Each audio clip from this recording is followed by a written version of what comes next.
desanya ini kurang maksimal ya. Izinkan Bapak Ibu sekalian, saya perkenalkan diri. Saya dengan Kirahaya Tumisma, saya Kasubdit Fasilitasi Pengelolaan Keuangan Desa. Saya akan menjelaskan beberapa hal tentang kebijakan bantuan keuangan dalam pengelolaan keuangan desa. Next. Lanjut.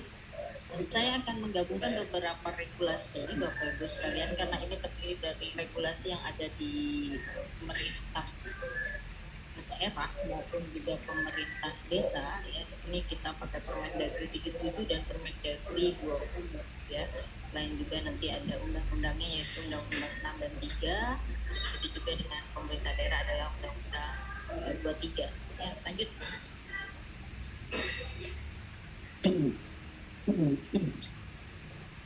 Bapak Ibu sekalian, di dalam data desa yang dikeluarkan dengan Kementerian bahwa desa yang terdata di kami adalah 75.265 desa, itu terdiri dari 14 desa adat. Jadi yang administrasinya itu sekitar 354 ya, dan yang dari desa adatnya adalah 14 desa.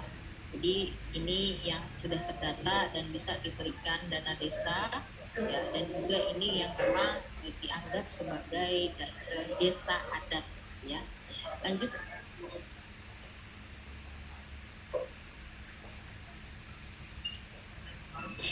Kemudian saya juga akan menjelaskan beberapa hal terkait dengan bidang yang ada di desa. Kita itu ada 4 bidang ya, yaitu berencana terkait dengan penyelenggaraan pemerintahan ya, kemudian pelaksanaan pembangunan, pembinaan kemasyarakatan, dan pemberdayaan masyarakat desa.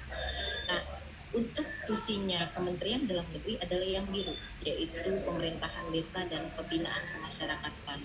Jadi Bapak Ibu sekalian yang berada di perangkat desa maupun yang ada di lembaga desa itu adalah bagian dari pembinaan Kementerian Dalam Negeri. Nah, untuk yang Kementerian Desa itu adalah mengampu terkait dengan pembangunan dan kekayaan masyarakat desa. Memang ada suatu yang miss di sini bahwa untuk dana desa harusnya keempat bidang ini diberikan secara proporsional Bapak Ibu ya. Terdiri dari 4 hal ya, itu ada dituangkan di dalam Undang-Undang 1 pasal 1 angka 75 bahwa dana desa itu mendukung pendanaan untuk penyelenggaraan pemerintahan, pembangunan, dan pemberdayaan masyarakat.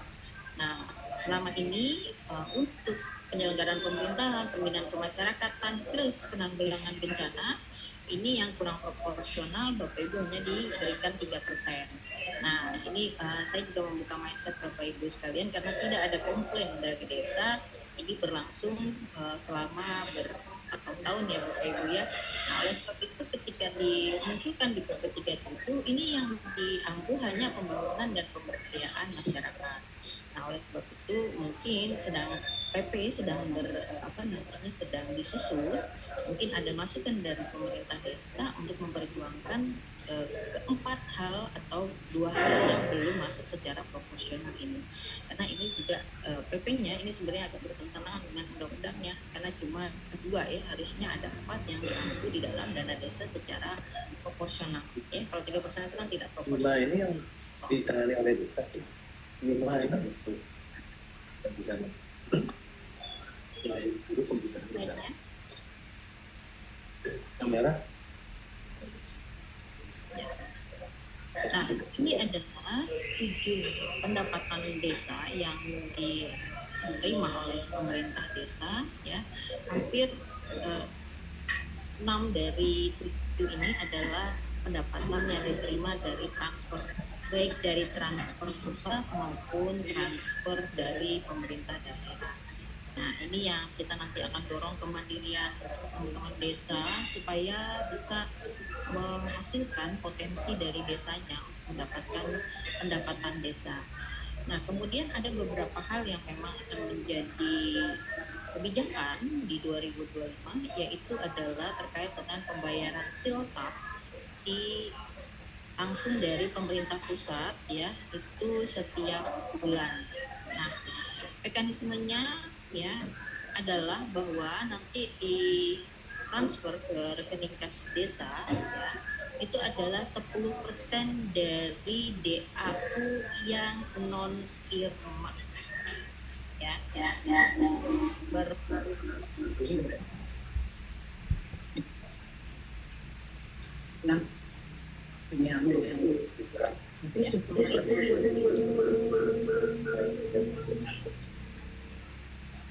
Suara saya terdengar Bapak Ibu? Dengar. Oke.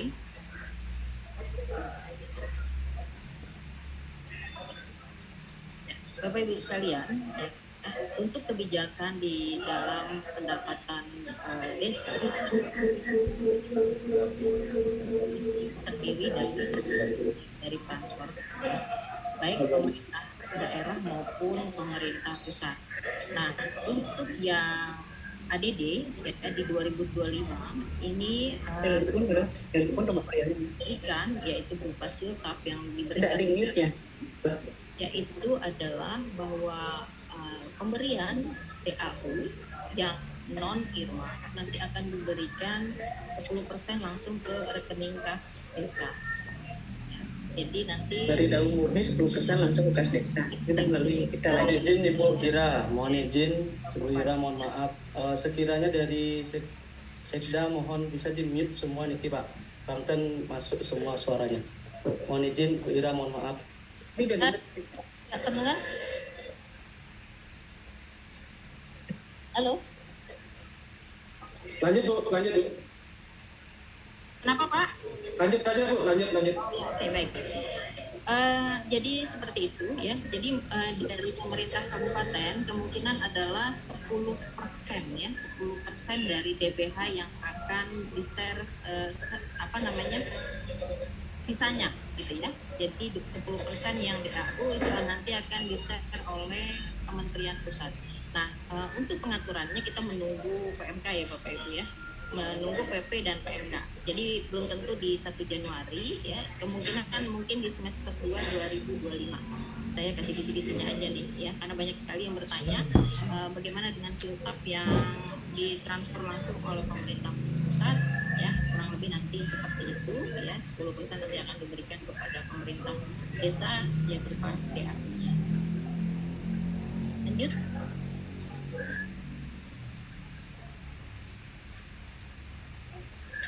Kemudian Bapak Ibu sekalian, dari dana desa ya kita ketahui bahwa tidak ada perubahan untuk alokasinya, yaitu sekitar 69 triliun untuk reguler ya, 2 triliun untuk dana desa tambahan ya.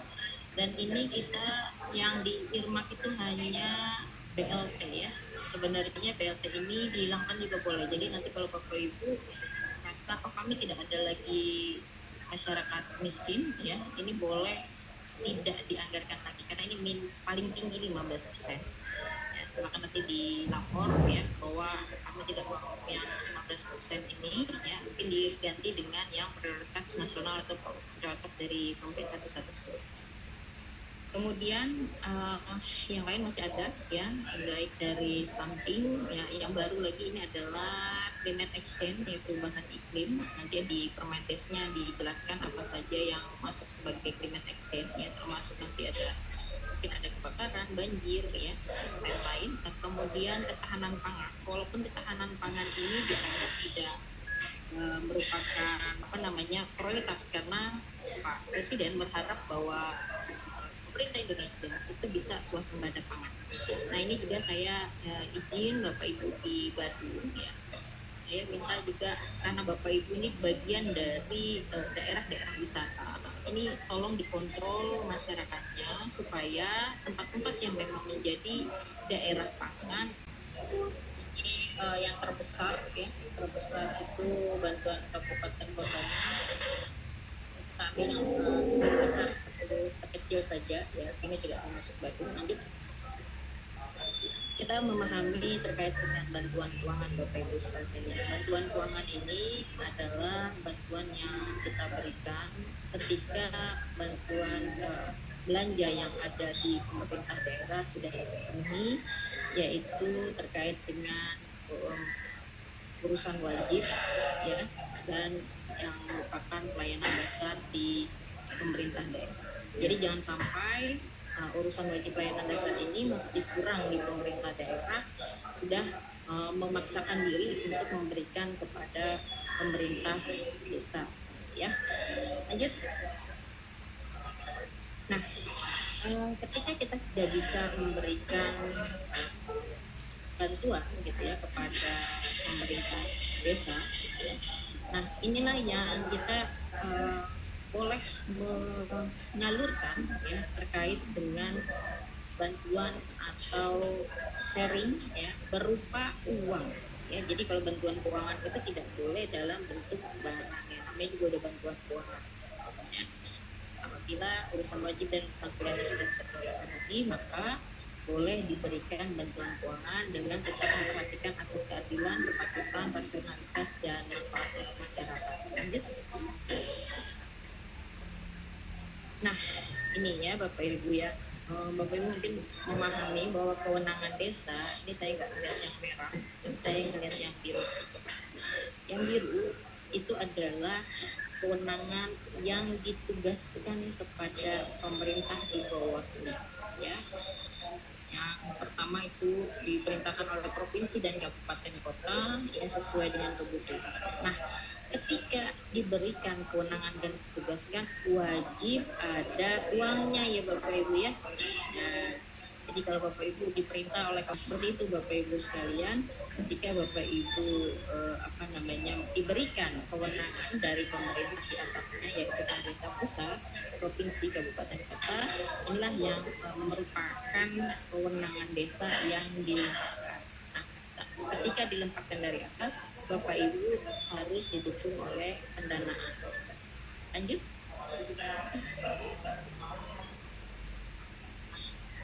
Bantuan keuangan ini disediakan ya. Ini untuk pemerataan percepatan pembangunan di desa, dan kemudian juga yang merupakan kewenangan, sekali lagi kewenangan ya.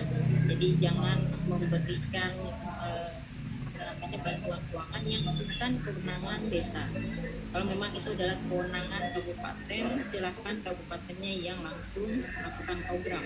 Jangan menjadikan ini, maaf Bapak Ibu, udang di balik bakwan nih ya, karena pokir tidak masuk ke dalam program kegiatan di RKPD gitu ya. Ini dititipin menjadi bantuan keuangan. Ya, mohon izin, mohon maaf Bapak Ibu, tolong jangan melakukan hal itu karena ini bisa menjadi jebakan Batman nih buat teman-teman di desa ya, karena mereka tidak tahu apa-apa terus mereka dititipin ternyata salah ya, terus mereka yang menjadi penanggung jawab atas proyek atau program atau mungkin bantuan keuangan yang diberikan. Lanjut. Nah, bantuan keuangan atau bantuan keuangan khusus juga ya, wajib ada permohonan bantuan dari pemerintah desa ya. Jadi tidak boleh itu tidak ada permohonannya ya Bapak Ibu ya. Namanya juga dibantu itu harus ada yang minta bantu, kecuali darurat, misalnya ada bencana gitu ya, itu tidak perlu diminta ya, langsung boleh dilakukan pemberian bantuan. Tapi kalau misalnya ini adalah bantuan yang reguler, ini harus ada permohonan ya. Jadi seperti kayak hibah dan bansos, ini harus ada permohonan ya Bapak Ibu, dan permohonan itu dimasukkan sebelum Perda APBD ya, atau Perda perubahan APBD ini keluar ya. Biasanya di SIPD itu sudah dibuka sejak RKPD ya, bersama juga dengan hibah bansos itu sudah dibuka ya, dan di sana sudah disiapkan untuk diisi by name by address-nya seperti itu. Nah itu sebaiknya sudah masuk ke sana, jadi tidak tiba-tiba ya, karena kalau tiba-tiba ini yang banyak sekali terjadi, mohon maaf ya Bapak Ibu, ada yang menitipkan terkait dengan pokir ya yang mungkin belum masuk di dalam RKPD ya. ini masuk tiba-tiba masuk gelondongan di dalam bantuan keuangan ya. Sedangkan bantuan keuangan itu secara SPJ rincinya itu berada di pemerintah desa ya. Ini kan yang sangat berat kan di pemerintah desa. Lanjut. Nah, ini mekanisme dari penganggarannya ya. Pertama, pemerintah desa melakukan permohonan kepada bupati melalui camat ya, kemudian masuk ke BPKAD ya. Nah, kemudian nanti dibahas bersama di TAPD ya, kemudian nanti ditetapkan di dalam Perda APBD. Nah, setelah itu ya dilakukan penyaluran ya sesuai dengan kemampuan keuangan daerahnya ya. Seandainya memang mau diberikan di awal tahun atau di bulan berapa ya, ini pemerintah daerah wajib nanti menaruhnya atau menetapkannya di dalam naskah perjanjian bantuan keuangan. Misalnya contoh, kami akan menyalurkan bulan Maret gitu ya, atau menyalurkannya setelah perubahan APBD ya. Ini silahkan ditaruh di dalam perjanjian bantuan keuangan. Jangan ngasihnya di APBD perubahan gitu ya. Nah, di perubahan mereka tidak menganggarkan, akhirnya bingung gitu ya. Nah, ini tolong naskah perjanjian bantuan keuangan itu ditulis secara rigid, termasuk juga nilainya, termasuk juga jadwal penyalurannya. Apabila ada perubahan jadwal penyaluran atau ada perubahan dari nilai penyaluran ya uangnya, ini silahkan juga direvisi ya naskah perjanjian bantuan keuangannya. Setelah itu, setelah dilihat oleh desa tanggal berapa kira-kira mau dikirim ya, di perubahan. Ini juga yang kemarin ditanyakan, kalau misalnya perubahan kadang-kadang nggak sampai untuk 2024 saja, sampainya 2025. Maka Bapak Ibu sekalian, ini tolong 4 bulan gitu ya, 2 bulan di 2024, 2 bulan di 2025. Maka di 2024 Bapak Ibu di APBDes-nya perubahannya silakan dianggarkan sebanyak jumlah yang ada di naskah perjanjian, yaitu 1 miliar. Nah, kemudian Bapak Ibu ketika membuat RKPDes 2025 itu sudah juga dianggarkan kira-kira sisa dari kegiatan yang dilakukan dalam pemberian bantuan keuangan ini berapa ya. Silakan nanti dianggarkan, misalnya ada 500 gitu ya, silakan dianggarkan 500 lagi untuk meneruskan kegiatan di 2025. Kenapa saya katakan seperti itu? Karena jika Bapak Ibu tidak menganggarkan dan masuk ke dalam silpa, nah ini yang repot Bapak Ibu. Ya, kalau sudah masuk silpa, Bapak Ibu harus melakukan perubahan APBDes nanti di 2025. Kan ini repot ya. Maka Bapak Ibu karena sudah tahu ya, ini ada 2 kali DPA ya, atau dibilang DPAL gitu ya. Nah, ini Bapak Ibu silakan dipersiapkan ya di dalam APBDes murni 2025 kalau memang masih ada yang menyeberang tahun, kira-kiranya berapa nilai yang akan mau dieksekusi ya untuk meneruskan dari kegiatan di 2024 ya. Bu, boleh nggak kalau misalnya lupa atau kelewatan? Nah, kelewatan atau lupa itu boleh saja. Tapi terpaksa Bapak Ibu ya, perubahan kalau di dalam APBDes itu tidak bisa dengan perubahan dengan Perkades, maka perubahan tetap harus dengan perubahan Perdes ya. Makanya daripada merepotkan ya, ini coba kita buatkan perencanaan yang lebih baik ya, bahwa untuk di 2025 kita sudah mempersiapkan kurang lebih sisa anggaran yang kita laksanakan ya sebesar berapa.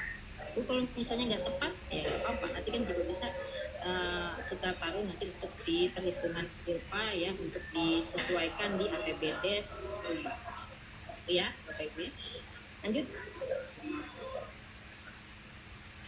Nah, di belanja desa lanjut, kita sudah masukkan di pendapatannya ya, seperti biasa ya, ini proporsi jenis belanja untuk yang ADD ya dan semuanya itu di 30-70, 30 untuk tunjangan dan siltap ya.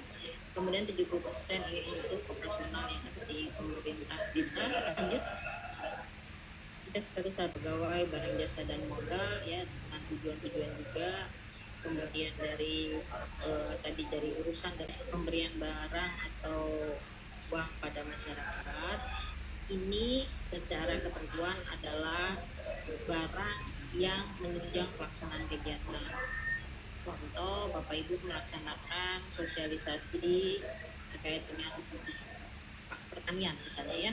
Nah, Bapak Ibu memberikan barang yang diserahkan adalah bibit seperti itu ya, atau mungkin perkebunan gitu ya.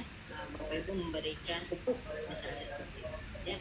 Nah, ini yang dikatakan barang yang diserahkan kepada masyarakat. Jadi tidak bisa barang yang tanpa ada pelaksanaan kegiatan. Mengapa begitu? Karena pemerintah desa itu tidak diperkenankan secara kewenangannya memberikan hibah dan bansos ya. Jadi memang di belanjanya pemerintah desa itu tidak boleh ada hibah dan bansos, tidak boleh memberikan barang uang yang secara tidak ada dalam kegiatannya, itu tidak bisa ya. Itu masih kewenangan dari provinsi dan kabupaten. Kemudian kalau ada yang bertanya, Bu, BLT gimana ya? Kalau BLT itu memang khusus ya. BLT itu khusus karena memang ada amanatnya dari pemerintah pusat, dan itu uang yang memang juga dititipkan dari pemerintah pusat ya. Bukan yang memang uang pemerintah desa yang diolah ya. Nah, itu hal-hal yang kita perlu pahami Bapak Ibu, karena banyak juga yang bertanya ya, karena udah dijawab masih ada yang nanya lagi kan ya. Jadi tidak boleh kalau misalnya bukan tidak ada pelaksanaan kegiatan, jadi tidak bisa cuma-cuma dikasih langsung gitu ya, tidak bisa. Dan juga itu yang pertama.